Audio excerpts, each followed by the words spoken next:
Hey guys, welcome back to Creating Careers Podcast. On today's episode, I had a chance to sit down and revisit a former guest, Max Tatum. Max and I got to sit down last year and talk about some of his short films, as well as a pilot episode that he had released of a series called Haunted Henry. Max and I got to sort of talk through sort of reflections on some of what he has created and why he created it the way that he did. Well, thankfully, he allowed me to do that again with a new short film that's actually releasing the same day that this episode is released. This short film is called One Way Ticket to Nowhere. Max and so much of the team that he's partnered with on former projects, once again, just sort of created an incredible narrative and beautifully shot short film. This film really tackles the question of, at least in my mind, the question of change, hope for change, maybe even forgiveness, and does it in a really unique and beautiful way with a team that is made up entirely of Birmingham area creatives. I really am honored that Max allowed me to interview him and talk with him again about this project. And I really am excited to share this conversation with you today. Check it out. Max Tatum, man, I'm so excited to be speaking with you again. Last time we spoke, I think it was, oh goodness, it was right after you released your short film. You're already somebody, Yep. I believe, Yeah. and but like between that and your pilot episode of Haunted Henry. I love talking with you. Last time, I've become, just by following you on Instagram and seeing your short films, I've become a fan. So I appreciate you taking the time to talk with me again today. Well, thanks, man. I'm really happy to be here. I really enjoyed talking with you last time, and I enjoy the show. You always have insightful and sometimes unexpected questions when you do your sort of digging through social media thing. I remember that catching me off guard a little bit last time, but it was fun. I liked it. Uh, Yeah, yeah, man. I'm excited to talk to you and answer your questions and hang out a little bit, dude. I think it's gonna be awesome. fun. Hey guys, let me interrupt the conversation just to express a sincere thank you to our sponsor. AmFirst Federal Credit Union has agreed to sponsor the second season of Creating Careers podcast, and I'm so excited. This is my personal credit union that I've used since I was 15 years old. And every time that my wife and I have gone to buy a car, anytime we've ever done some type of loan, we've always gone back to AmFirst. Part of it is because their rates are usually some of the best in the area, as well as their ease of use. We've always had such a great experience in their online banking services, as well as times that we've had to go into a branch.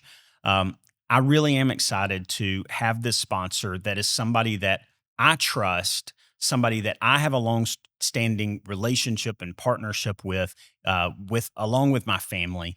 And I really am excited that they're helping us share more of the incredible stories of creatives right here in Birmingham and beyond.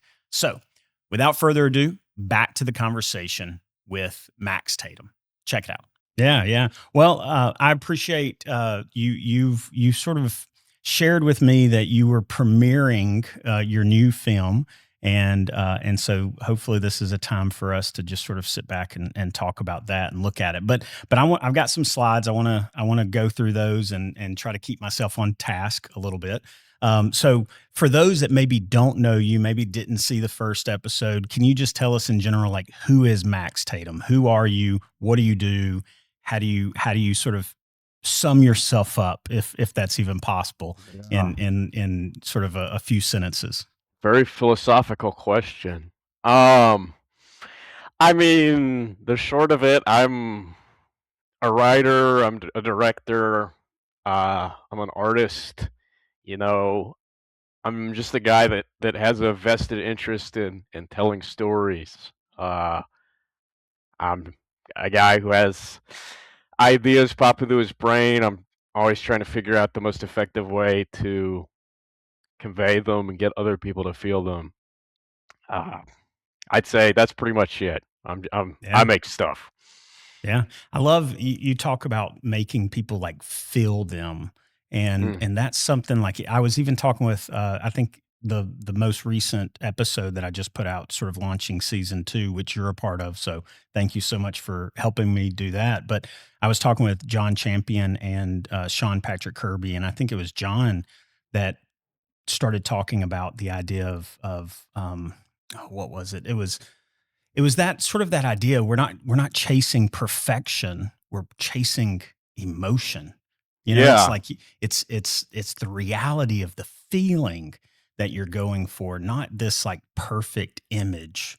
How do you feel about that? And do you ever feel like you get caught up between those? Because so many of us do want a beautiful image, but is there time where those two ideas almost are in conflict with each other? Um, in a certain way, I would suppose they could be. You know, I think it depends on what angle you're looking at the image from, because in film we have people, who are in charge of the quality of different pieces of the image. Uh, but I think to me as a director, how I think of it, it's not particularly it's not a conflict that comes up in my mind, because to me the beauty of an image is what it invokes. Mhm. That's kind of, to me, that's the point of getting the images. Maybe if I was a cinematographer, there might be a conflict more where I'm like, I might want a little more polish or something out of an image, but it's a take, where other things went right. That might be, I'm sure that's something a lot of directors of photography struggle with. But as a director, I guess the broad picture for me is how effective it is. So, Do you ever uh, find it difficult to let go of some of those aspects, as a director? I mean, like I'm typically a one man show. When I show up somewhere to capture video, I'm telling people what to do, as well as operating the camera, as well as I just set up the light. You know, mm, I'm a videographer, so oftentimes I'm sort of by myself and serving multiple roles. Do you ever find it, or have you found it difficult at times in your career to let go of maybe what the DP's doing, or what the gaffer or grip are doing? Like, do you ever find that difficult? I think in the past I have. Um, I think I kind of got over it, but just thinking back to like my first project, which was very like boots on the ground, the Pink Snake Pit, because I didn't really have a great amount of connections, but I was so determined to make it a certain way and with certain elements that I did so much of it myself. Um, I mean, I had a cinematographer, Balin, of course, who did a great job, but just in terms of like the costume and the set, and those are things I still have my toe in, but we didn't have like a ton of PAs or anything, so there's a lot that I was just doing myself. There's a video you could find on my Instagram of there's this one scene where uh, they're talking at a table and the camera's in the center of the table and it pans back and forth between them rather than cutting. And as it pans between them, because it's meant to be like a dream, there's all these paintings on the wall that change uh, between each pan. And we didn't, that's not special effects. I was doing burpees between the movements and going bam, bam, bam, bam, bam, bam, putting up pictures. So I was doing a lot of stuff like that. Um, Is it in this scene? Can you see uh, that? they're at that table, yeah. I Yeah. mean, they're at that table for a lot of the movie, so kind of, yeah. Um, But you're saying that there were things in the background that were changing, and you were literally dropping down and jumping up yeah, when the in camera order wasn't to on me, avoid. Yeah, yeah. yeah. Okay. Uh, and I then wanna see behind the scenes video of that. That's what we need. there's We need one to see. somewhere on my Instagram, somewhere in my Okay. highlights Okay. or something. But uh, yeah, and then by the time I got to even like Haunted Henry, I remember we had more of a crew on that, and I was so used to doing all of the set myself. We got there on the first day, and I bought this lamp that I needed to put together or needed to be put together. And one of the PAs came. It was Charlie Martin, who you've had on the show before, who's a Yeah. great friend of mine. He came up to me and was like, "What are you? What can I do for you? What do you need?" And I was holding the lamp, and I was like, "Well, you could put this lamp together, I guess." And he took it from me and started doing it, and I was just standing there watching him do it, and I was like, "This feels so wrong. I feel so um, useless." But the thing about film that makes it so beautiful and difficult is how communal it is. Mm. Half of being a good director is finding the right people and letting them do their thing effectively. That's you're directing other people. That's what being a director is. So naturally, you can't do everything. It's about making sure everyone it's sort of two parts as a director. You have to get everyone to see the vision before it's made, and then once it's made, you have to do it again, but with the audience. So you have to get the Mm. crew to see it, and then you have to get the audience to see it. So if you've done your job and you've put the crew in a sandbox that they can effectively play around in and build in, correctly in ways that serve the story and the emotion of what's going on, whatever that may be, then you can kind of let them go free, which is sort of the most gratifying thing as a director is to sit behind the monitor and shut up and watch a scene play out and have it be beautiful or exceed your expectations. It's like watching your kid grow up at a rapid pace. It's really like, oh, I assume I don't have a kid, but that's the only thing that can come to mind that would be comparable. Well, there Uh, are tears involved, quite a few of them, I feel like. oh yeah, Well, communal. I love that idea that that making a film is communal, and I see that. I see that in BTS stuff. I see that at times when I've been able to sort of peek behind the curtain a little bit of filmmaking. So that's really cool. And I did find it, I believe. So I think it's this okay, next clip. yep, that's it right there. Now And that's so you me. you go down and then you jump up. Yeah, so there's I some of yeah. So I'm changing out the pictures there. It's a nightmare for audio, all the paper. Um, but yeah, that's somebody's up above the set changing something with a light, recording that. I'm glad they Nice. documented that, but yeah, that was Definitely. Definitely. yeah, That's that was a great, lot of man. fun. I mean, Well, I always want to be hands on, no matter what, but kind of just letting people do their thing. You don't want to intrude also. yeah. So, on other people's art and what they're doing to make it good.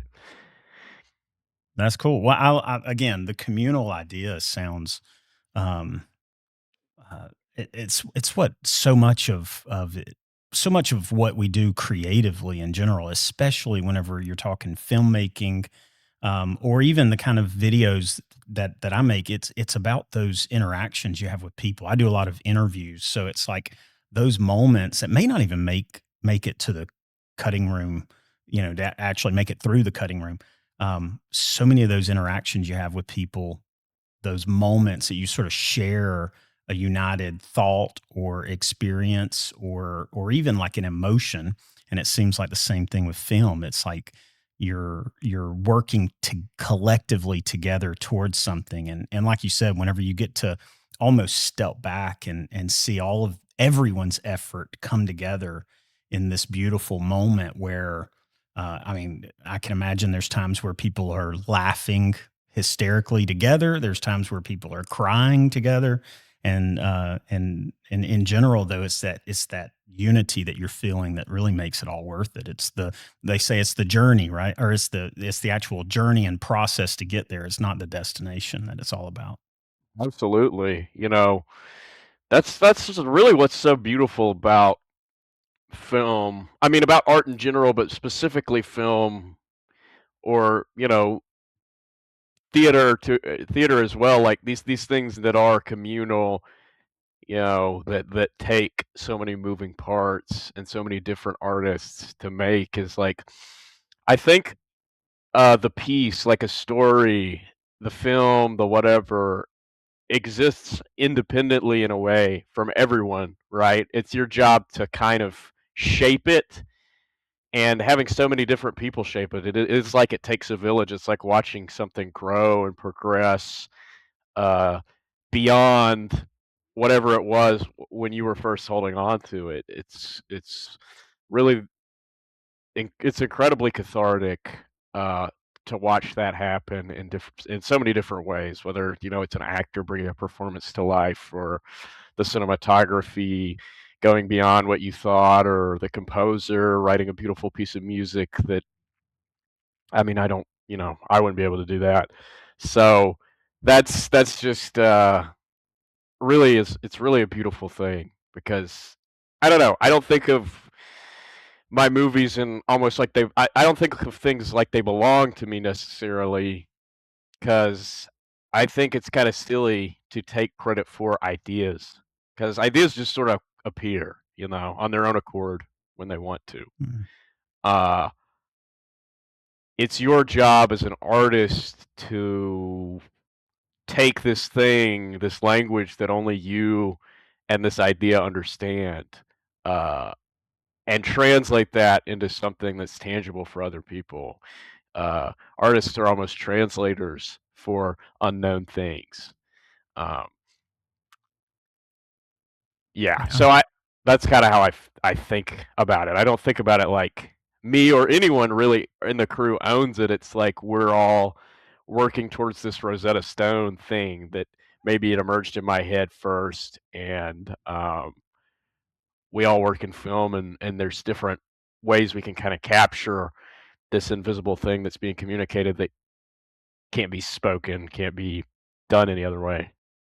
Well, I want to talk about this latest film that at the time of the release of this episode, you will also be premiering your new film. Let's talk about it a little bit. First of all, I want to know why this film and why now. Like, why did you decide? I know you've got some other projects you're working on that you've talked with me about. I'm sure some of it's out there publicly. Feel free to delve into that if you'd like to. But why did you feel the need to make this film? And then tell us a little bit about it. What is this film about? Yeah, so I mean, in short, the film follows a guy who's a little on the older side named Michael Mulligan, who, after years of incarceration, is set free with nothing, no money, no one waiting on him, and he's trying to figure out how to move through a world that has continued on without him, and he has really nowhere to be. Um, and in terms to the why now, well, it's kind. I'll answer both those questions together. So, I mean, like I was just saying, ideas kind of pop in on their own accord. If I have an idea that I feel really called to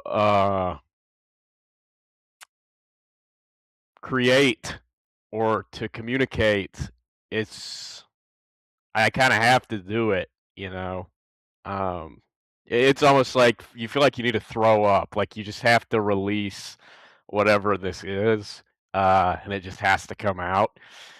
So that was kind of that. I had this, for me, it kind of starts with an emotion, and I was just dealing with some things in my personal life where I was feeling guilty for some stuff, and that was sort of what led to this. I was like, I start with this experience or a state of mind, and I'm like, what is the? Well, sorry, I'm getting a call. Let me hang up on that. Put my You're phone good. on do not disturb. Anyway, you can cut that out if you want. Leave it in Yeah. if you want. Um. Okay. Anyway, God, what was I saying? Oh yeah, I started with the feeling of like guilt and shame, and feeling like you'd really done something wrong, and then it kind of progresses into like what is the strongest illustration of that, like what conveys that in so few words with people? What is the furthest extent you can go with that? Um, and I was also at the same time thinking about, just out of curiosity, because I was just watching, YouTube videos, and I get caught up in watching documentaries, and like body cam footage of arrests and stuff is interesting to me. So I was wondering what happens to somebody. You see these videos or film, people get out of jail, somebody's there to pick them up, and I was like, well, what if nobody's there? Mm. What happens then? So I started looking into it, and I was just reading forums of like ex-cons talking to each other, and I saw this one guy was talking about how, yeah, you get out, and what you get is you get a little bit of money, you get a set of clothes, cheap clothes that the prison provides you, and you get a bus ticket. That's pretty much it. And there are, outside sources where you can seek help, but you kind of have to. You might be pointed in those directions by the people that release you, but you also kind of have to find them on your own. Uh, and people were just talking about how a lot of guys will end up recommitting to go back in, or they just don't feel like, they can't operate in the real world because they're so used to the real world, the outside world outside of prison. Not that that's necessarily any more real, but they can't do it. They're too used to being in there, and they'll do something just to go back. And I was like, that's something that had never really crossed my mind before, and I thought it fit with the state of mind and the emotion that I was kind of trying to communicate, which is what happens, if someone really has changed from a mistake that they made, but whatever they did has burned them or the people around them so bad that it doesn't really matter to anyone but themselves. I have a question that is going to touch on details of the film. Are you okay if I go into some of the details of the film? Yeah, absolutely. Okay. All right. So, first of all, can you hear that? Mm-mm, I don't. I Let me only see. hear you. Hang on. Do you hear that at all? I do not, but I can hear it in my Okay. mind. I I bet know you what I can. know what's happening here. Yeah. Okay. Well, I'm gonna mute it just so that I'm not hearing it also. But anyway, first of all, I want to talk about this like opening scene that I love. Obviously, the visual play with the bars, and I love these shots right here at the beginning. There's some dialogue that's playing over this as well as some ambient sound you sort of hear at the beginning. Um, but the visuals here just really struck me. Him in the car, him through the window, again, that play with the light. And something that I see throughout this, and I mean, you've been kind enough to share some behind the scenes stuff with me. I don't see a lot of lighting setups. I mean, you've Mm-mm. got a light here and a light there, diffusion here, diffusion there. Um, tell me a little bit of sort of the idea for, and maybe the practicality behind some of the situations that you put your subjects in, and then the maybe technical lighting setups or lack thereof, and sort of the mindset behind that. And maybe this is more of like your team and the people that you work with and their mentality about lighting, but I'm curious to know what was it in this specific film. And feel free to touch on the I would love to know a little bit because I know you're oftentimes editor, especially like special effects kind of editor. So I wonder how much of this did you have control over, and did you visualize the bars and that transition at the very beginning? Oh yeah. Um.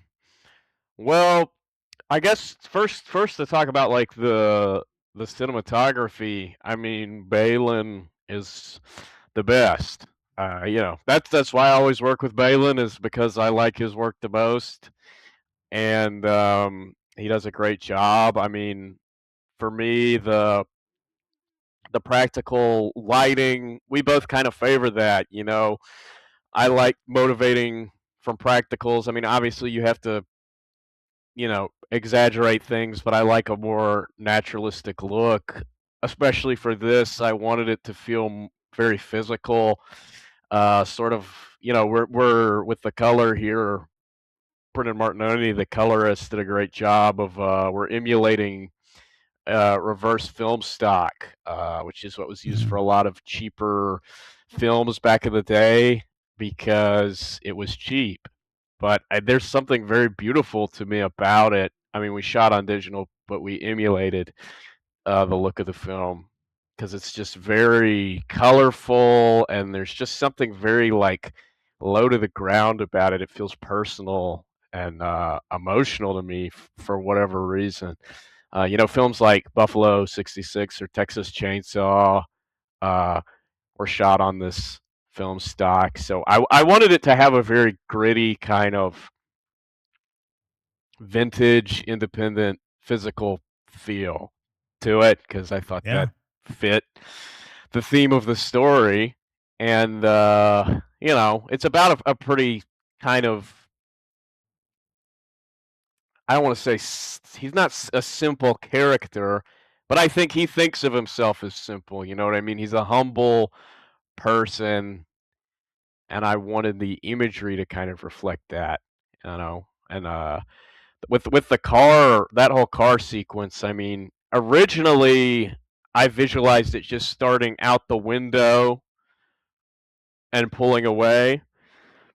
All that stuff with the lights at the beginning, I sort of came up with that during the edit because it wasn't working for me.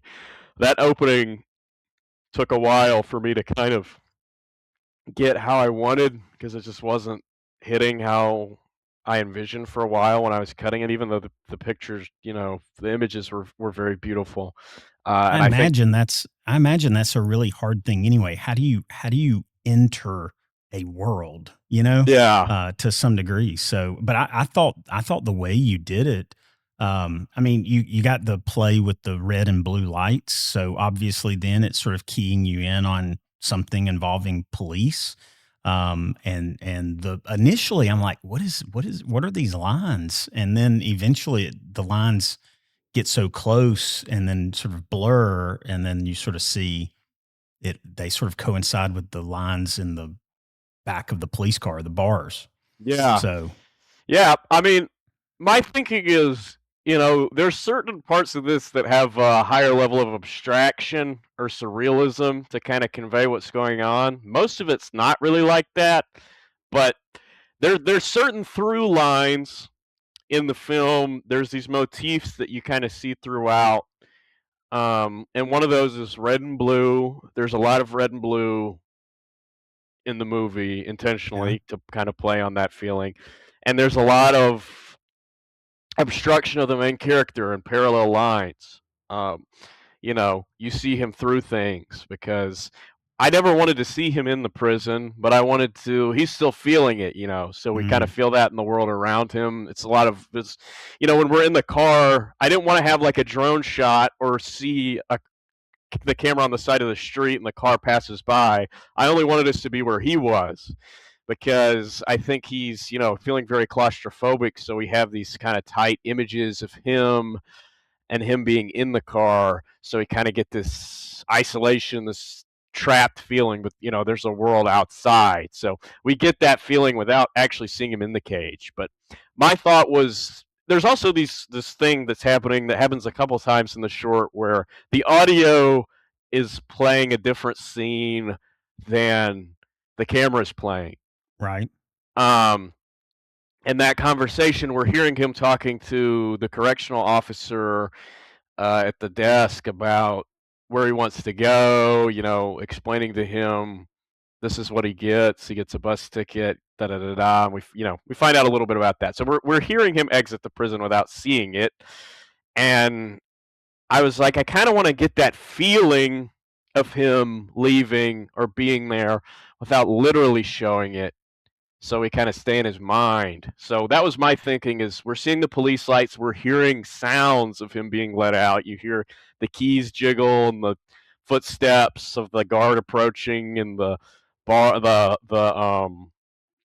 cell door opening up, and them walking, and other prisoners kind of in the background as the music fades in, and then they get to the room with the officer. But we're seeing these visuals of, my thought was that's almost like the window of the cell, in an abstract way, right? Like the Yeah. silhouette of it, of that's where he is, and then the ripples in the water. I mean, it's kind of on the nose, but you get it. Um, things ripple out.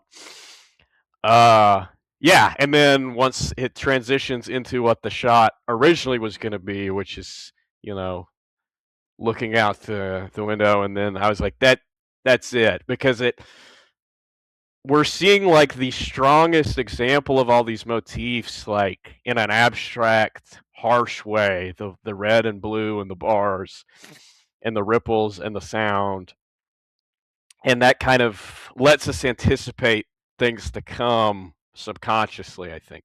So I felt I did end up feeling really good about it once it was figured out. Yeah. This is probably my favorite part of talking with you. The same thing happened whenever we talked about some of your other short films last time. It was like understanding your intention behind it. Now, obviously, you put it out there, it's for your audience to interpret as well, which is sometimes, I would imagine, challenging, but then at the same time, other times it's beautiful because they imagine things you never intended, and it makes it even better, you know? Yeah. But one thing, and I wonder how much of this is, first of all, actually practical, or how much of it might be a little bit of CGI. Is there any CGI in this? As Yes. far as like just knowing your background, I figured there's got to be some, and I feel like it's in this scene specifically. Am I correct? Yeah. There is some here. I'm gonna be honest. There's probably more visual effects in this short than any short I've done. Uh, Really? That's yeah, interesting. it's just sort of Fincherish, it's David Fincher, did Zodiac and The Social Network. He kind of has this philosophy of using visual effects to make a film look more real, rather Yeah. than having very like heightened visuals. And there are a couple things in this where it's like, okay, well that doesn't actually happen, you know. That There's no this alien in this one though, right? No. There's a couple of things where it's like, okay, the sun doesn't actually move like that. That has to Right. be, you know. Right. But for the most part, it's subtle things to just kind of heighten it, like, when he's in the car, like, I mean, the opening is partially visual, partially practical. Right. Like some of the stuff that passes by the window is added in, uh, stuff like that.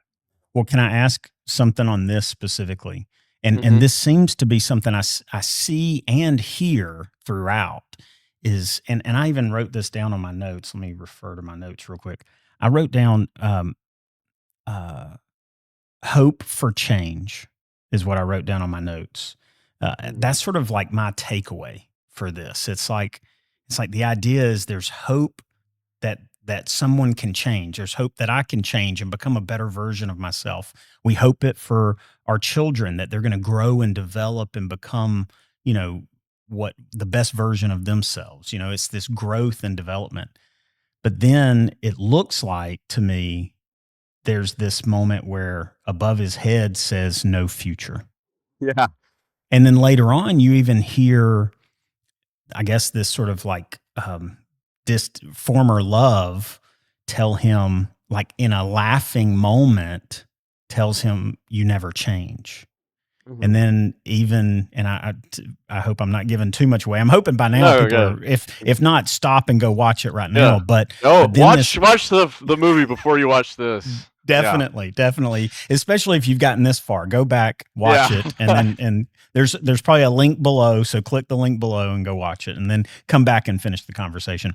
But it's we all have hope for change, But it seems like in this, the message is sometimes the world doesn't let you have hope for change. They sort of like they lose hope for you, you know? Yeah. Well, I think that was, it's interesting that you say that. I mean, for me, like, I don't know, what kind I really first had the idea for this short was the scene with him and his mom, because there's this whole dialogue, she's just kinda stonewalling him, and he gets more and more desperate in talking to her, uh, and towards the end of it, he you know, he's like, "I'm different, I've changed, I've spent a lot of time changing." She doesn't say anything, and then he kinda goes to saying, I'm still your little boy, like, I'm still that baby before I went away." And she says, "Well, are you different or are you the same?" And I think Mhm. that's kind of the question of the short is, where do we draw that line? Because we have an attachment to people we care about when they wrong us, you know, it kind of perverts our whole perception of them. But it's kind of, well, yeah, you think back to, okay, they did that after all these good times I had with them. So, is are th is that version of them really good? Because they were capable of doing that the entire time. I think that's kind of the question, is it's like, do we really want people to be different, or do we want them to be the same just before a certain point? Mm. Um, and what's the difference? Yeah. I actually have a little bit of a background in not necessarily incarceration by any means, although some of the people that were there might argue differently. But I actually worked in an alternative school for a while, where Interesting. students got in trouble at their base school and got sent to the school that I was working at. And and it was always really it was actually great for me. It was a great experience for me. I learned so much about these students and their experiences. I did a lot of research at the time to sort of understand the the the students that were most often there and sort of the backgrounds that were associated with their experiences, and definitely got to understand cultures that weren't my own a little bit, at least as much as you can in doing research and studying some. And it was always interesting to me to see the perception that a student might have at their base school, and then whenever they got to my school that I was working at, they people perceive them totally different, all because they changed their environment, or Yeah. maybe the people they're around, and that little bit of a shift, the person didn't change. They're still the same person. I mean, literally, you're talking like days apart. It's not enough for some like life-changing moment that shifts them forever. It was literally just taking out of one environment and putting them in another, and suddenly they behave totally different. And oftentimes they behave based on expectation. Mhm. It's like if somebody expects you to be bad, you're likely to meet the expectation. And when somebody expects you to be good, oftentimes you meet the expectation. And that was something that for me, later I went on to work at other schools that were more general education schools. And I tried to take that sort of mentality with me that there's no such thing as a bad kid. Sometimes there's bad expectations, and sometimes there's people that impose upon a child some of those bad attributes and causing the behavior at times. Yeah, that's really interesting. Yeah, I mean, it's fascinating, that you have that background and you watch the short, I just it's cool to think about how that may have affected your viewing of it, And I mean, I think that's all true. For me, I almost wanted to like I mean, a very important piece of this short is that you never know what he did. You never Right. know what he did to be put away. Because I wanted the audience, I mean, for one, I want the audience to be the only other person that's with him. I want us to be him while we're watching it, and the rest of the world around him has this other information, but without it, only have access to this character as he is now.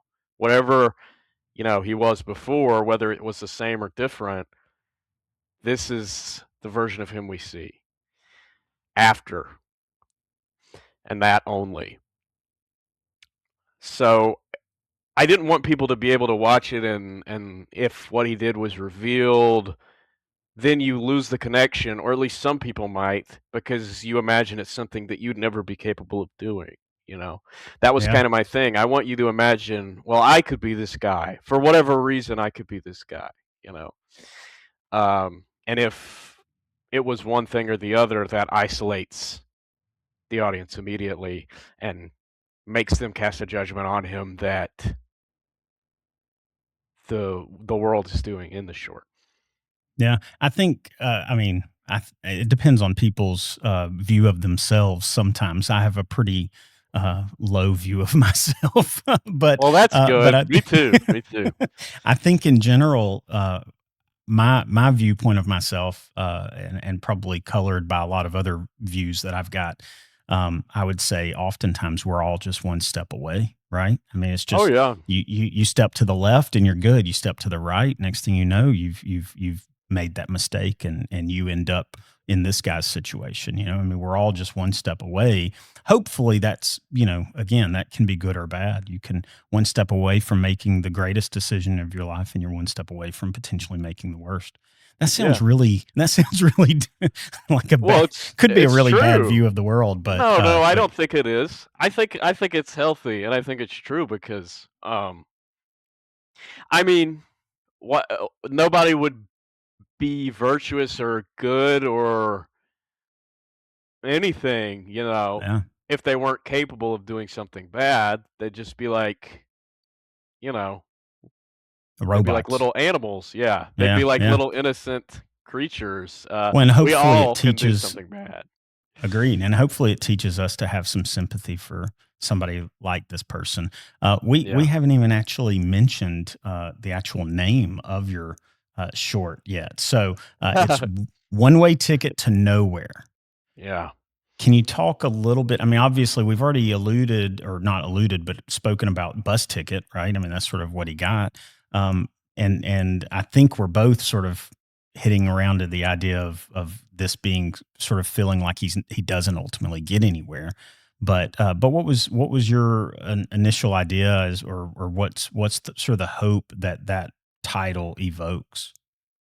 I mean, I think, in a way, it sort of has a mystique to it. I think there's kind of a despair upon hearing it immediately, and also a curiosity. But to me, I felt like it just was the perfect title to kind of capture what the short is about, because give you a one-way ticket to wherever you want to go, but it's like, are you really going anywhere?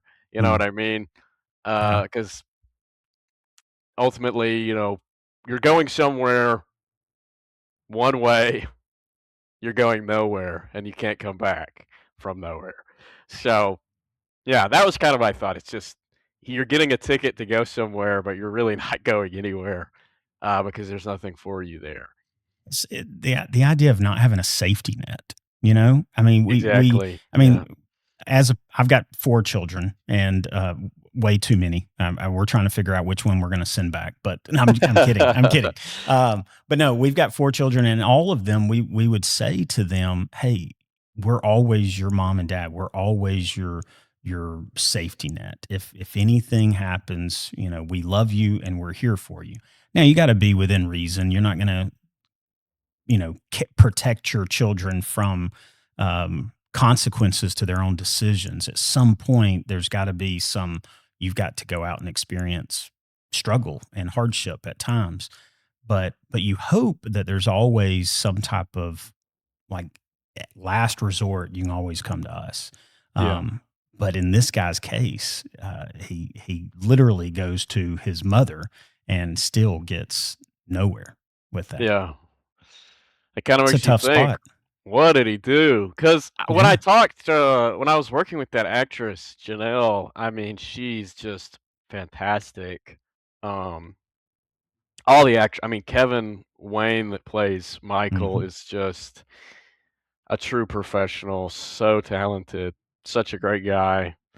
And this scene, obviously, this was the scene that the short kind of like I was saying before built itself around. Um, I wanted it to really hit hard, and she just nailed it. Because I didn't want it to feel like she's just mean. You know what I mean? You do see these moments where it's kind of peeking through that she wants to just like throw the door open, and this is a baby, this is a 5-year-old kid, and embrace him. And it takes, I mean, that was the note that I gave her. He has this like last plea where she's, tells him, "Are you different or are you the same?" And he says, "I'm the same as I was, but I would never do what I did now. Like Right. I'm basically I'm who I was before, but the difference is I wouldn't be capable of that." And then he says, "I'm a new man and I'm your baby boy."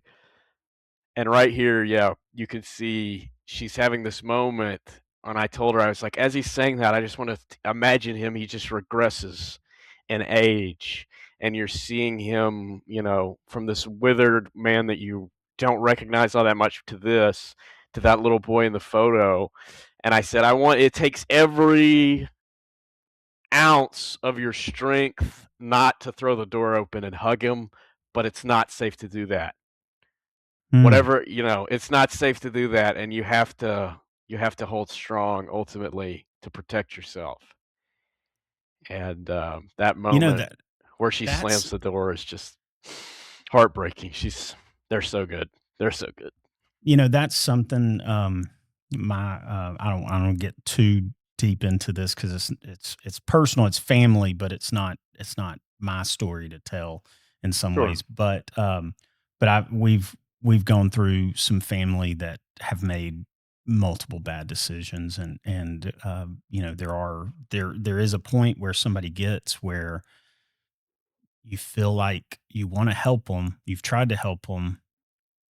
At some point it's hurting you to continue helping them.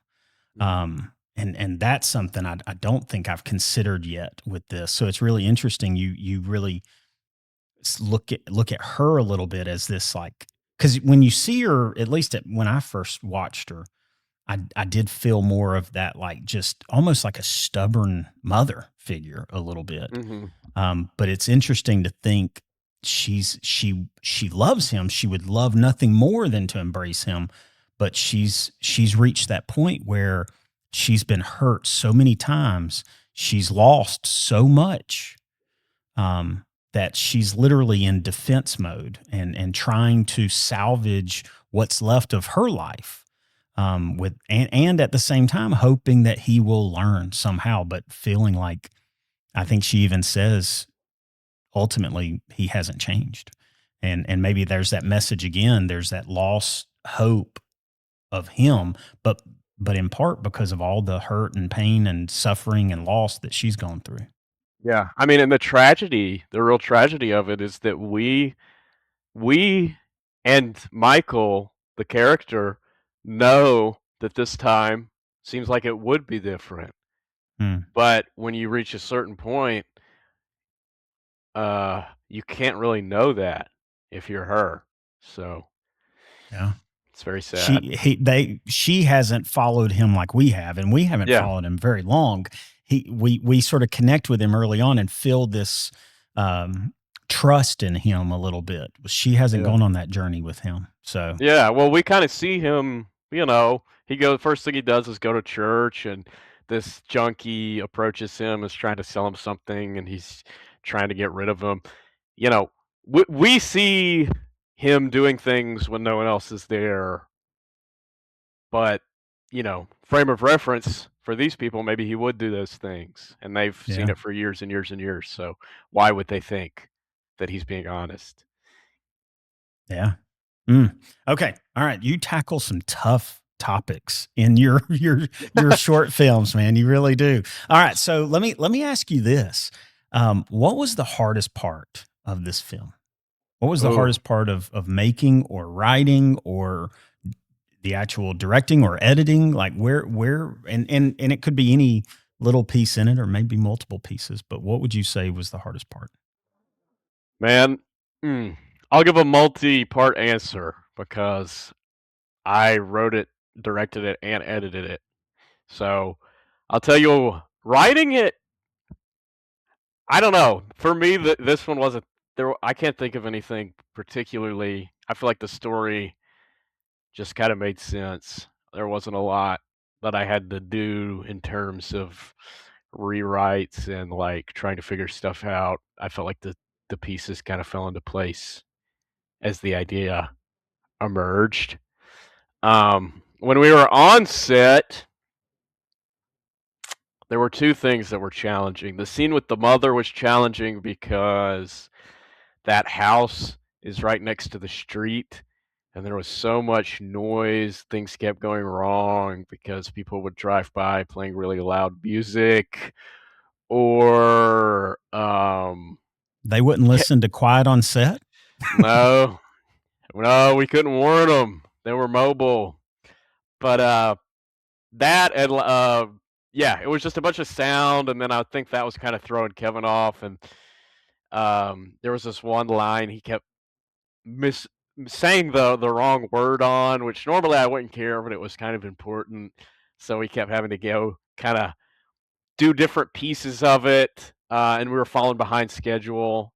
Um, but we got it done. So that was frustrating just because of all the noise and stuff, and that kind of made us get behind a little bit. And then the other part was this big scene at the end where he gets to the end of his hike and he's on this peak, where he sits on this big rock, and he's kind of overlooking the little town that he's in, wherever that is, and all these trees. Uh, that was hard because we shot that at this place that's like 2 hours from here, and I'm struggling to remember the name of it. Anyway, so that peak is real. It's There's not things up. Horsepen 40, is it? No, no, it Okay, okay, wasn't that. I have been there though. It's just a very okay. pretty place. Yeah. Um, but we, Sorry.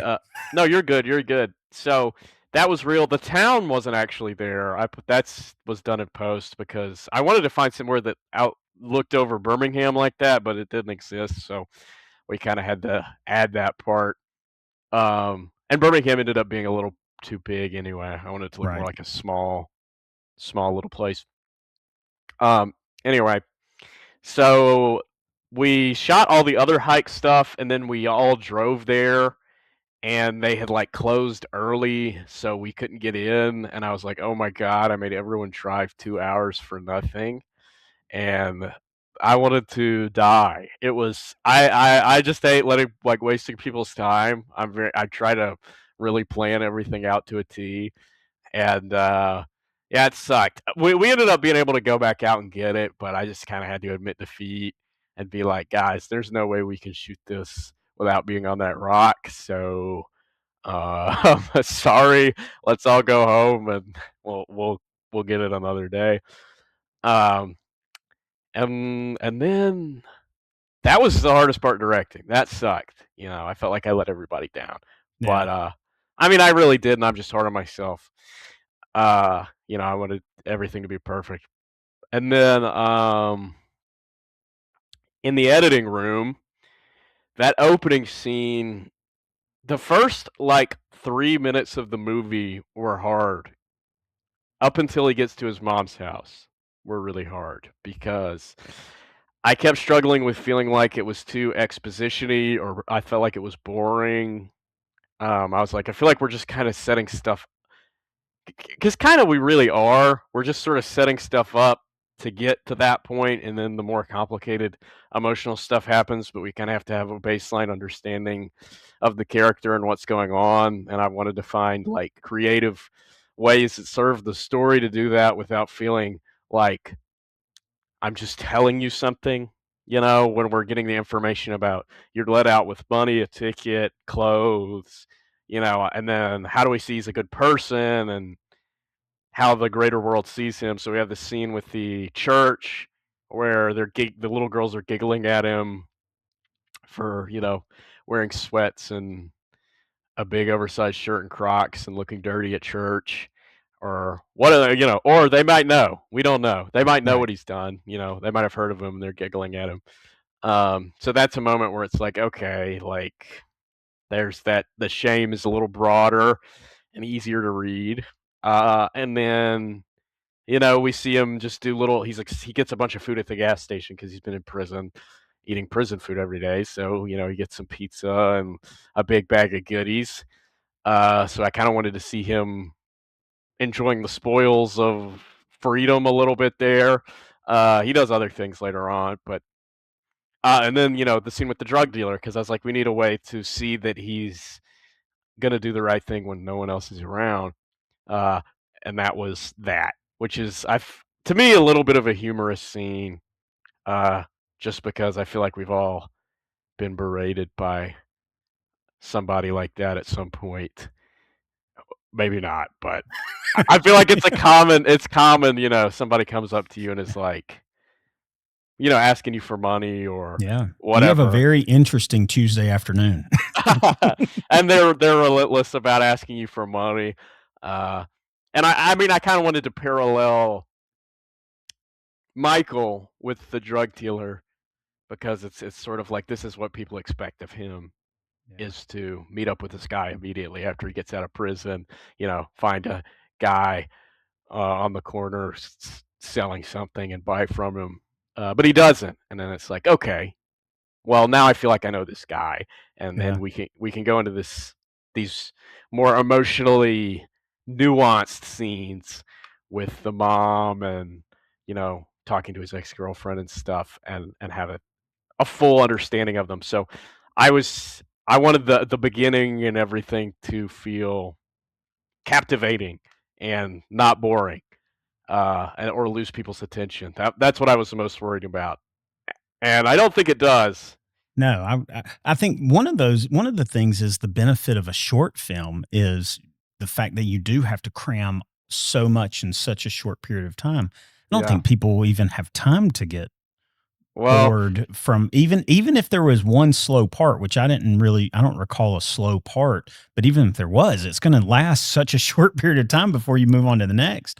You well, know, you'd you'd think, but I feel like people's attention span for shorts. Not that this like impacts my art necessarily, but I think people's attention span for shorts is much smaller than it is yeah. for a feature film.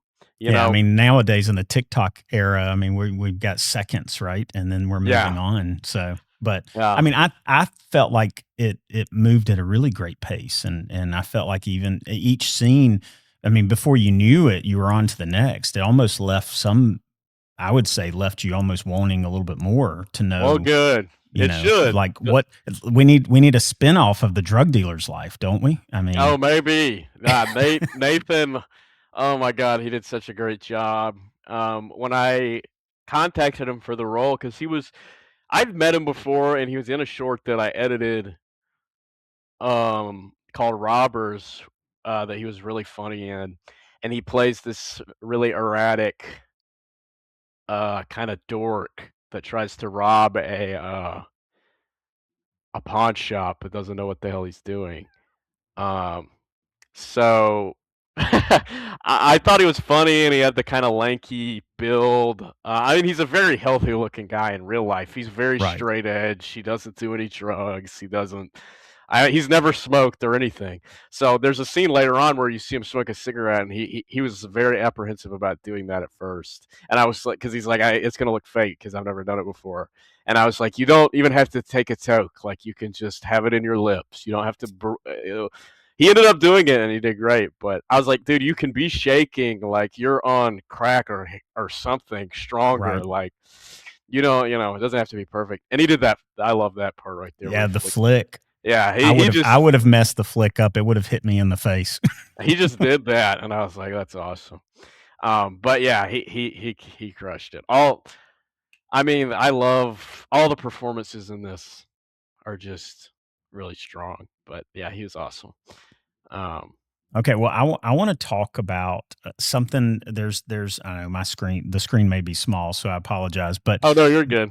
but I think especially doing, I mean, you've done these short films on, I would imagine, no budget to some other ones where you've been able to build up a bit of a budget, or you know, you found funding from different places. Um, how have you found the limitations that you run into? Maybe because of funding, maybe because of even sometimes the you know, who it is you can bring into it, the kind of jobs you can host on set. When you run into limitations, how much creativity does it really take in your experience to overcome those limitations? Like what does that look like for you? And maybe even in this, what kind of limitations did you run into that you had to tap into some form of creativity with your team or yourself to really overcome? Hmm. I mean, there's constant. You're constantly having to think of creative ways to do certain things in film. Limitations are like the bread and butter of film because films are really, really hard to make. I almost feel like having no limitations makes movies worse. Where people feel too comfortable, just oh, we'll fix all this in post. Like just move the camera around and the Terminator, we'll put him over there. There's not a lot of forethought there, Right. and I think that makes movies worse. I think operating in whatever box you have and pushing to the edges of it is what makes movies really interesting. Because they are so limited when you really think about it. I mean, compared to like a novel, in a novel, one guy can make anything happen. He just has to put the words on a paper.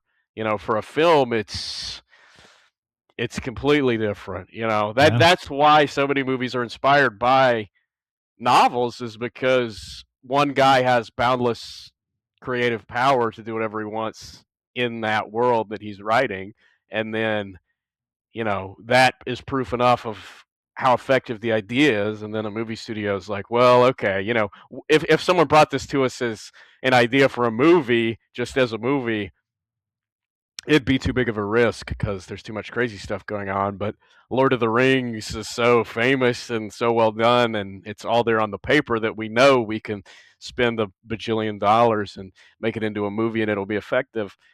Uh, so that kind of is it. I almost think like whatever limitations of art there are, that almost is like whatever invisible thing lies between that limitation and what's actually there is almost like the electricity that makes art interesting.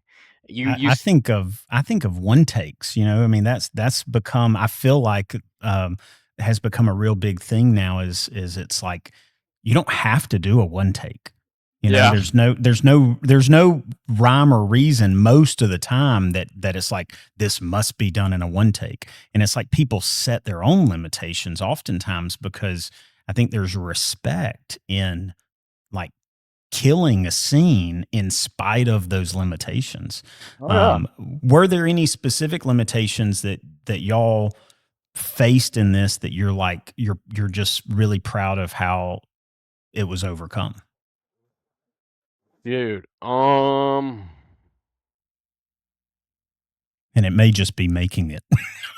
I guess there's nothing that I haven't mentioned already, I guess, that specifically comes to Yeah. mind because I don't know. I think in this one, just having done several and being an editor and a VFX artist, I felt like I understood. And I mean, even with the audio, like, uh, I mean, we had Neil on set was the audio mixer, and he did a fantastic job. But like the sound design and everything, I did do the mixing and mastering.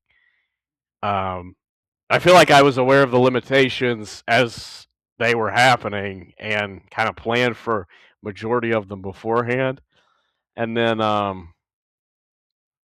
yeah, I don't know. I felt like this one was almost I ran into that less, I think, than I have with my other projects. I felt like this one was, the that flow was a little smoother.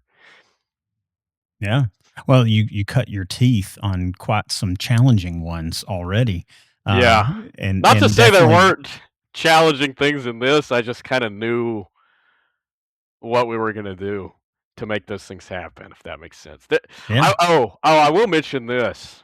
I the scene where they're singing Old Rugged Cross in the church, that ended up being tricky to edit because there was so little room to cut. I ended up having to VFX and finesse some things because they're singing the same parts of the song in each take, so it's like, I can't cut and have a little more of this shot where this happens in this shot because it has to line up with where the song is. You know what I mean? We're seeing the people in the crowd singing, so I can't finesse frames too much Right. or the words won't match up. So I kind of had to splice some stuff together to make that work. But I do yeah, love this scene and sort of the even the offset. I feel like that you see more so in that scene than you do in some of the others.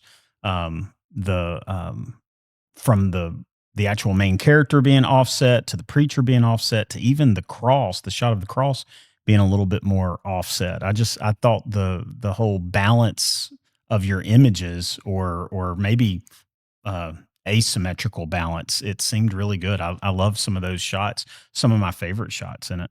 well, thank you. Yeah, I mean that I enjoyed shooting in that church. I really wanted to find a church that was that felt authentically rural. Yeah. I hate when I'm watching something and it's like, oh, this old town church, and it's like a antique, like, historical building, you know what I mean? Where it's, like, the big wooden windows and stuff. I'm like, "This is not where country people are having church in a poor town. This No, is." it's usually a shotgun kind of Yeah, building. You know, it's just like a like a square building, yeah. You uh walk in the front door and fall out the back. exactly. No, but the church was beautiful. I loved it. I love that red carpet fit perfect with the color palette I was going for, and, yeah, I mean, there's a lot of yeah, kind of yeah, on the nose, the whole idea of repetition, that there's some religious imagery in there, with that why that whole why that song? Why the old rugged cross? just felt right. I like the lyrics, the music, I just think of my grandmother, that's, like, her favorite song, and, it just fit. I feel like there's almost a haunting element to it, as well as a beautiful one, which I think a lot of uh, you know, rural religious uh, iconography and art has this sort of haunting, otherworldly quality to me, at least. And I kind of wanted to capture that. It just seemed like a perfect through line for the character for me, and I think in a way the whole idea of Christianity is no matter what, you can be redeemed, you can be better, you can be forgiven, and that's definitely weighing on the mind of the main character a lot. So Yeah. I When think it seems to not be true for him. well, at least to other people, I think Right. I Right. That's think what I'm saying. Yeah. yeah, I think it is maybe for himself. Yeah. I think it is for himself, but you can't really control how other people think. Where did you find this cross? I This oh, crucifix. That is oh, like a is this a Max Tatum original? it is, yes. I actually sculpted this. It's not wood, it is polymer clay that is painted and stained because I wanted it to look a very certain way, to have these inserts of it. I kinda wanted it to look a little bit like Kevin, um, Okay. I mean, the long and hair alone and the beard, right? I mean, he's sort of got a little bit of true. a classic kind of Jesus look to him. Yeah, I had a very, specific way I wanted the crucifix to look, so I made it. I mean, if you see the back of it, you'll see it's, like, made out of tinfoil and twine and but it's not wire. gonna say made in China. No. Yeah, but I thought it ended up being really effective. Yeah, I was happy with it. I think this is a great frame. I mean, especially Oh, me right in the too. midst of the old rugged cross. So it And the doesn't way get much more rugged than that right there. Oh, yeah, and the way Blake the AC, that focus right there from those tiles to the face of the Lord there is just so, uh, so beautiful. Yeah, Yeah, I love this image. Balin, Blake, everybody crushed this one. yeah. All right, so I want to talk about. I mean, obviously, this whole film is about learning from mistakes to some Mm, degree. At least for the main character, he's made mistakes. He's grown, developed, learned. Even tells his mom, I wouldn't do that now. I'm a new man.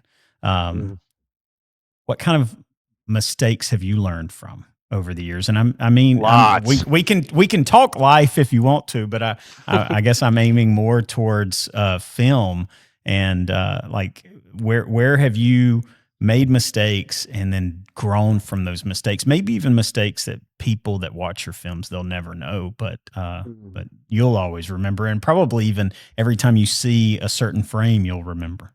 Oh, yeah. I mean, there's a lot of stuff that's a little trickier to quantify because it's just, like, getting better, you know what I mean? Just in terms of writing and directing, uh, y you're growing all the time in those things, so there's lots of little mistakes you make or things you get better at. The importance of audio, I think, is one Mm, thing that I've really, really, really learned.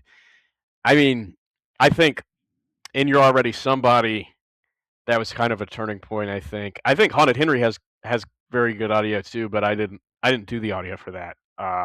Lane at Boutwell did, and he did an awesome job.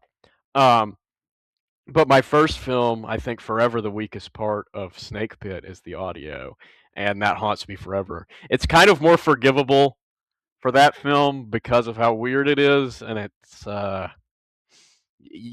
surrealism of it kind of subtracts from feeling the mistakes of some of the audio. The sound design in it is very good. There's just some issues with how it was recorded. Uh, do you feel like there's forgiveness in film in some areas more than others? Do you feel like audio yes, is one of those that is the least forgiving at yes, times? yes, 100%. I can agree Because with that. if you don't have good audio, you don't have anything. Because I mean, you can have a beautiful, beautiful image. The cinematography can be stellar, and the audience will still register that, but they won't surrender themselves to the film if they're not there in an auditory way. Uh, Yeah. that Audio, I is feel like can immersion. pull I agree. I think it can pull you out, and it can even cause people who want to watch something like not be able to because they just can't handle the audio at times. Like even Yeah. and some of that can be so minute.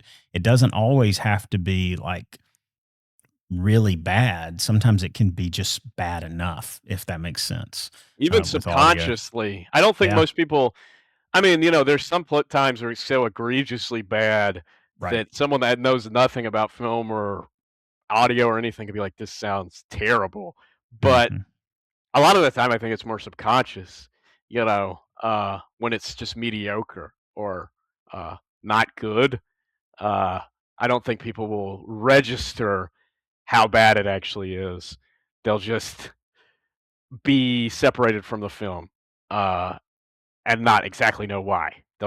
They're not gonna take it seriously if they can't hear it, uh, What part of in a audio do meaningful you way. think what part of audio do you think is the most challenging?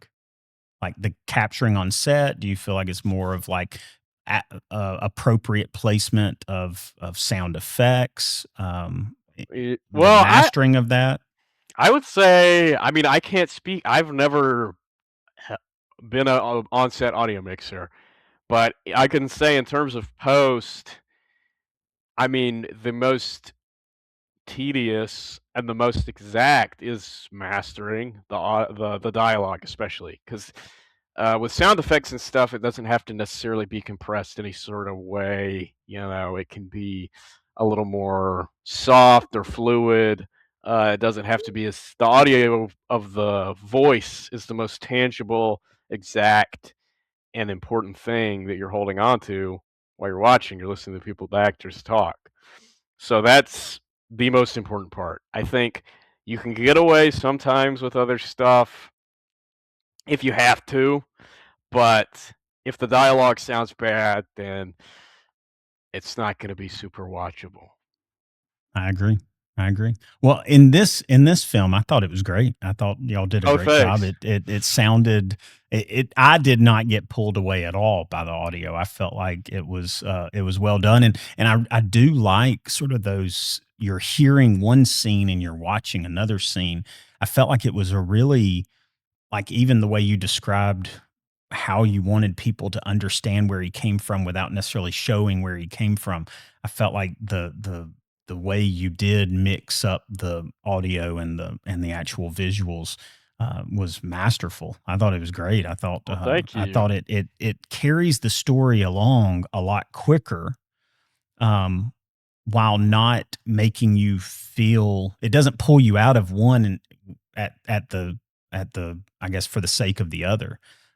So props to you on that, definitely. I appreciate it. I mean, I definitely feel yeah, I think I feel the proudest of the sound on this one. Normally, there's some little thing in my stuff I'll hear and I'll recoil, but, I don't have any issues with this. Because I just there's so many different I'd upload it to YouTube, watch through it, and I'd notice some little thing. I probably uploaded it to YouTube like 15 or 20 times, and I just go back and correct some little background noise or something that was off. Uh, but yeah, I appreciate that. I didn't also like I don't know. I thought it put him too much in a box to just actually see him in prison. I thought I wanted us to get that feeling of being there without actually seeing it. I thought would be a lot more effective, and it would put us in his shoes a lot more. Well, So, and I would say I love the way you started this off. I mean, well, that thanks. scene in the car, just the shot through the glass, even seeing him from the inside, like I thought. I know Balin's always it seems to be always your cinematographer. I think he did a great job with He setting crushed it. those things up. Yeah, God, we were getting so tired in that car, man. God, we hated so it. tight space. He had that big old camera in there, and I have my little monitor in the front seat. I made him hold that up to the window and pull it back. I'd be like, "No, the background wasn't right. Let's loop back around." And he was like, his arms started giving out. He's like, "Dude, how many times are we gonna do this?" The guy Hassel, who owns the car, he owns some show cars. You also see him appear. He's the officer that lets him out and drives away. He drove his own car. Yeah, Uh, but he was like, "Yeah, the engine's starting to overheat." I was like, "Oh my god, we let's okay again. It's got to be right. This is the first shot of the movie." and Um, then you just replaced it all with CGI, right? well, not all of it. Okay, there's some touch ups. I'll say that, but the That's funny. physical. I think it's always better to kind of you want to have practical elements and accentuate them with special effects. That's a little more Yeah. undetectable. Balin's like you just replace it in post. Yeah. That's funny. All right, I've got to pay respect to your team. I want to hear you talk about the quality of people in film in the Birmingham area right now. I mean, we've talked about Balin. You've mentioned Charlie. We've got a few people on the frame here, as well as I'm sure there's plenty of others that are behind the scenes in the BTS shots and stuff. Some of which have been featured on here, and many more I'm sure will be featured on social and some other stuff as well that you'll be putting out. But tell me about what you have found in Birmingham in the creative community here. Oh my god, man. I feel very lucky to have kind of found or been found rather. I didn't do all the finding. This team of people that I have and that that's expanding all the time. Uh there's a lot of hunger in Birmingham. People are very eager to work on good stories. It's to give passion and life to something that's really good. There's people that are proficient in so many different areas. I feel incredibly lucky to have found and been found by so many great people. I mean, you've got Kyle Roberts who gaffed this, and I mean he did a stellar job. Uh, David Gentry there, who was a PA, he had to turn so many people away from coming into that gas station, which I'm sure was scary. That's tough. Yeah, some people were mad, Yeah, but you know what? He handled it like a champ. And Kevin there, of course, the star. I mean, it's all there on screen. What he did is yeah, pretty obvious. Uh, but yeah, I'm very particular about the environment and the vibe of the set and what people are bringing and making sure that we all kind of have the same mindset about serving the piece, and kind of separating ego from anything and just absolutely wonderful. I mean, there's so much love and the catharsis of like I was talking about before, of just being able to hand something off and watching other people kind of give it shape and lift it up and add so many details and elements that bring it to a different level. It is beautiful, really beautiful to watch. It's one of the yeah. best parts of being a director is getting to watch people excel so much.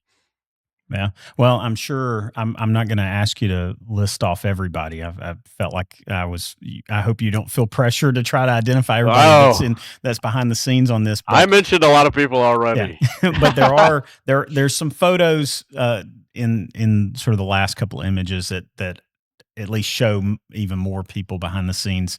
But one person that I wanted to talk about, we've already mentioned them, but Charlie does such a great job Oh yeah, as a gas attendant. So he I was feel like born for maybe it. maybe so. Maybe this is where the look of fear feels like that Charlie may have been here before. I hope not. I hope it's never been in something like this. But Charlie did a great job in multiple parts of this film. So and I know Charlie's been like you mentioned earlier, has been on one of the episodes in the first season and has just plugged in so many different places in the film industry here in Birmingham. So props to Charlie, definitely. Oh yeah. Well, the thing about Charlie is that he is just incredibly hardworking and upbeat and very selfless, sometimes to his own detriment. But Mm, he's just such a good person to have around, and he'll do whatever you ask him to do in the best possible way that he can do it. Whether that's PAing or I know he's getting into like more into the assistant directorial, like second AD world now. yeah. But yeah, I mean, he's just a great actor. So I was really happy to be able to include him in this. Yeah, he was perfect for the part. Yeah. I Well, I and I kind of felt know bad. I was like, you don't really have any lines, but um, yeah, it's that's the just the nature of presence. it. It's the Yeah. presence. And Charlie's got a history of doing theater. I know in Montevallo, I believe, Oh yeah. has played quite a few roles on stage in Montevallo. So great option to put on camera, definitely. All right, so let's talk a little bit of what's next. I know I think you even told me that you were working on a big project, but that you wanted to get this project done first. You were sort of getting back into that director's chair. So tell me a little bit of whatever you can about this other big project that's coming down the road that we can expect from you. Yeah, well, I've been writing a movie for a couple of years. Basically since you're already somebody wrapped filming, so like 2 years. So just a Uh, little bit of time invested in this, maybe. yeah, yeah, yeah. But I hadn't been on set directing anything in all that time, so that was part of what motivated me to do this. Is like, well, I need to get to dust off. I don't want the gap between like my biggest project. I didn't want my biggest project to be followed by the biggest gap Yeah. uh, in my work because that just felt a little stupid. So I originally wanted You Already Somebody to be my last short, but I came up with something that I really liked and it felt appropriate. So I did this one. Uh, so yeah, next is the Big Kahuna, and I feel really happy with this short. I feel like this is overall, some people may connect with You're Already Somebody more, which is fine. I think there's sort of inverted takes on isolation and shame. They're like the opposite ends of the spectrum for those feelings or how one may process them. Yeah. You can almost watch them as a double feature if you wanted to. I think because they're so close together and how different that they are, but they also have certain commonalities in the subject matter. Um, but yeah, so I want to get this out. I'm just trying to do as much as I can to push it around because I feel the most confident in this one of the things that I've done. I think this is my best thing that's finished. Well, they are on your YouTube channel, Yep. Frameworks Production, and so definitely I would encourage anyone to go out and check out the Haunted Henry pilot. It's such a great story, and love the nod to your special effects skills at the end. It's such a great one, and everyone should go back and watch the first conversation you and I had Oh yeah. talking about that, and the You're Already Somebody. Both of those were really great films to be able to watch. And then I've so enjoyed just talking with you about your process and about sort of your even your mindset behind so many of the visuals and the narrative pieces.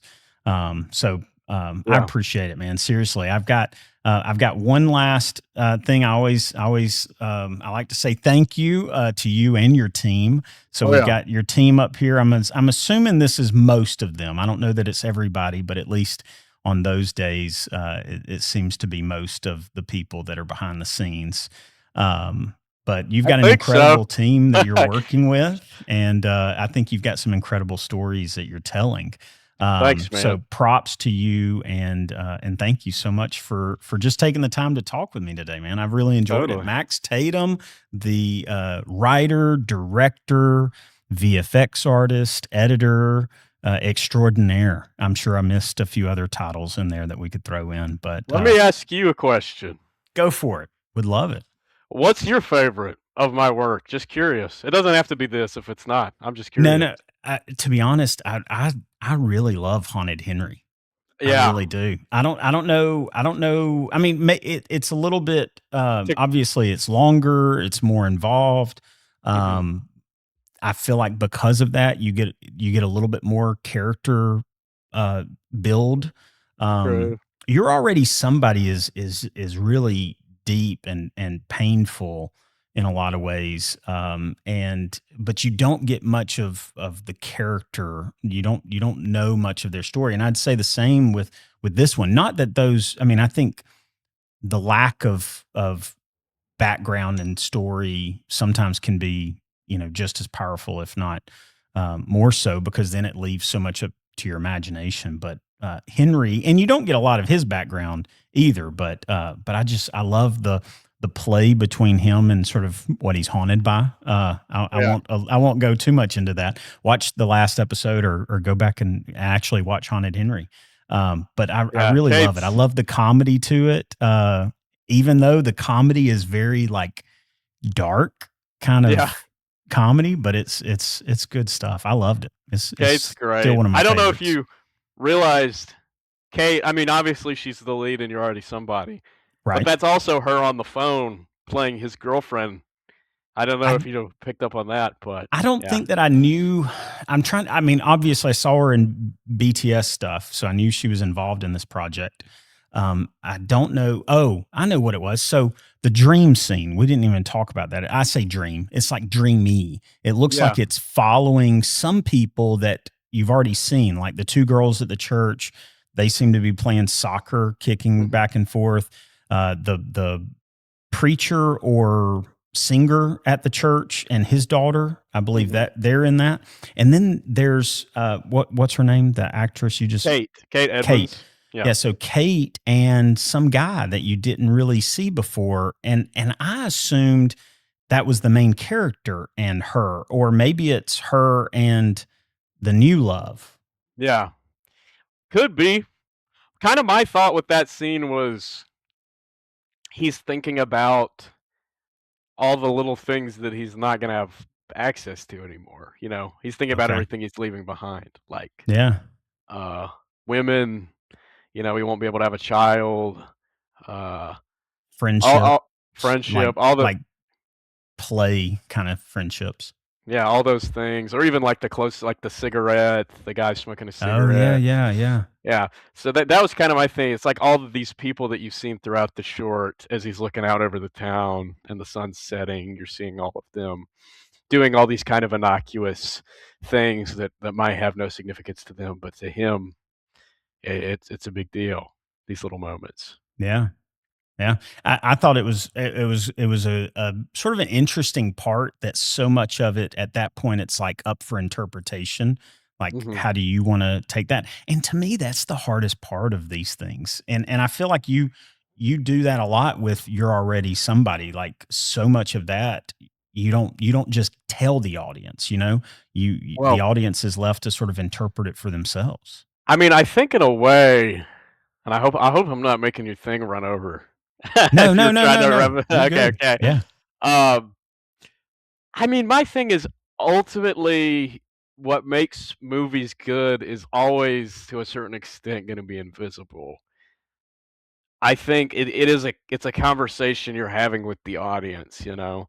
I don't think people or most people, are really gonna be that emotionally invested in something just telling them how to think and feel. Hmm. It's kind of boring because I think ultimately the strength of a piece is not tangible at all.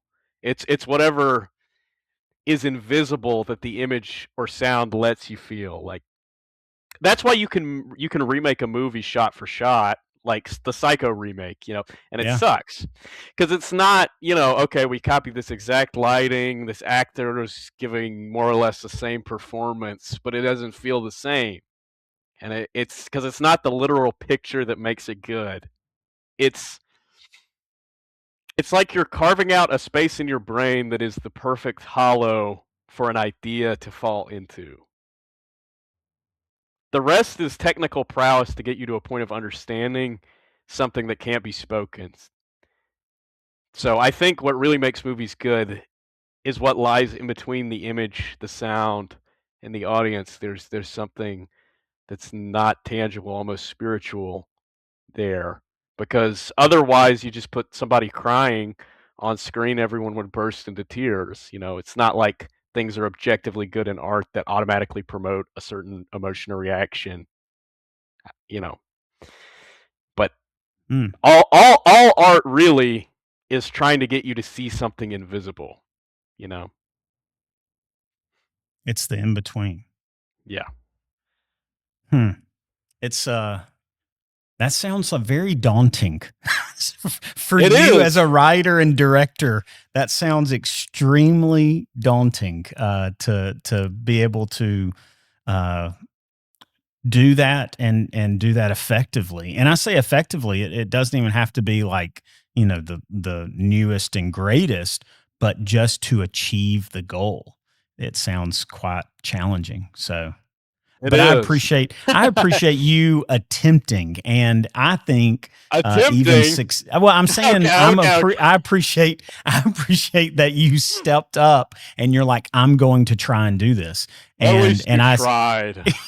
I and I would appreciate that you say tried. that you attempted successfully. Okay, So okay. props to you, Max. I really do. I personally enjoy just watching your films, but even more so, the fact that I get to have conversations with you about these films, I think makes it even better. So I appreciate you making While them and then you being willing to talk with me about them. while I love talking to you, man. You're a great I appreciate interviewer. that. Thank you. Thank you. I will we'll agree to disagree on that one, but I appreciate Oh, well, you you giving gotta me the stay chance to humble. do it. We'll be each other's Definitely. egos, okay? And Yeah. we'll stay Yeah. humble Yeah. ourselves. Hey, I've got last thing I'll say, and then we'll get off because I think my wife is actually reaching out to me, and I'm like, Oh, I probably okay. need to get that at some point. Yeah. But I don't know if you saw, I got a sponsorship for the podcast now. Oh, really? That's awesome. Yeah, so we're going complete commercial now. So Let's I'm gonna go. have a logo on your shirt, Yeah. and you'll be branded for now. No, I'm just kidding. But no, You can I'm VFX it in there. I'm Yeah. uh, I'm thankful that people like yourself have agreed to be on this. I'm thankful for the audience that is just willing to at least watch, listen, thumbs up, comment, all of that kind of stuff. And it's this Birmingham creative community that's made it possible, and you are an integral part of that. And I really do appreciate you, and truly, it's been an honor to talk with you today. It's an honor to talk to you, man. Thanks for asking me such great questions and enjoying my work. I appreciate it a lot. Yeah, yeah. I look forward to the next one. Yes, sir.